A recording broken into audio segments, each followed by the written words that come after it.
Go. David Haugh and Brad Biggs here at the Metrodome after the Bears' 23-20 loss in overtime to the Minnesota Vikings. This was a game the Bears gave away. They had a 10-point lead in the fourth quarter. The Vikings come back. The Bears have an opportunity to win it in overtime.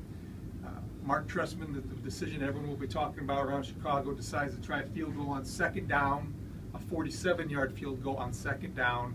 Robbie Gould misses. The Vikings get the ball back. They go down. Blair Walsh kicks a game-winning field goal. The Bears go home 6-6 out of the playoff race, effectively 2 games behind the Lions. Not a good day in Minneapolis.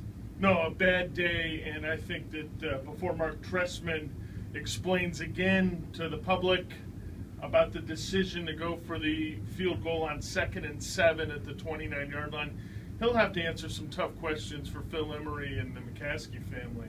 Or they ought to have tough questions for him, because I don't know how you explain that. I don't think you can explain that. They were running the ball well. You've got Matt Forte. Run it again. He tried. He said that he was afraid that, number one, they would commit a penalty, get moved back. And number two, the turnover. I thought both those explanations. Flimsy.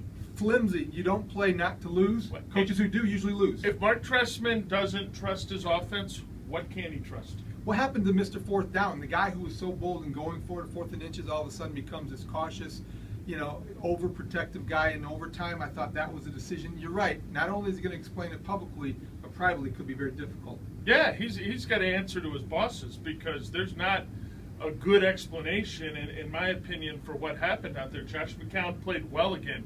Offensively, they moved the ball. Alshon Jeffrey had another great game, 249 yards receiving, 2 touchdowns, one an 80-yard catch and run, the other just a great athletic play to high point a pass in the corner of the end zone.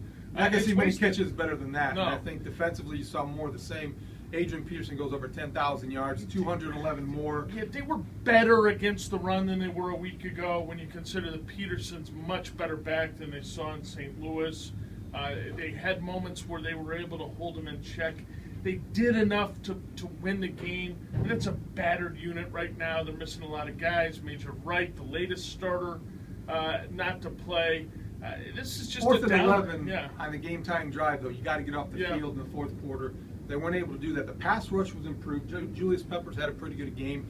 You saw some push. Jeremiah Ratliff played for the first time. About 23 snaps. He showed up at times. Again, they did show improvement, but it wouldn't have taken much to show improvement after last week. No, and another question Trestman's got to answer, and one we haven't harped on, is they had an opportunity earlier in the game to kick about a 55, 56-yarder, and they opted to punt instead. Ideal conditions in a dome. Robbie Gould's been great.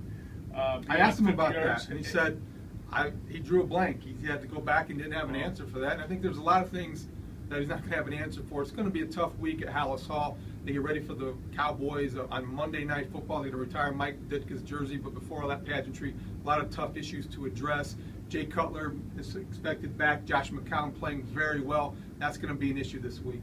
Yeah, but it's going to be Cutler. It's not a debate, and we'll see when they return to practice on Thursday where Cutler's at. If I had to guess right now, maybe he's on the practice field. And we'll see him on Thursday. We'll be here all week at ChicagoTribune.com. For Brad Biggs, for the final time for the Metrodome, a place I will not miss. I'm David Haugh for ChicagoTribune.com.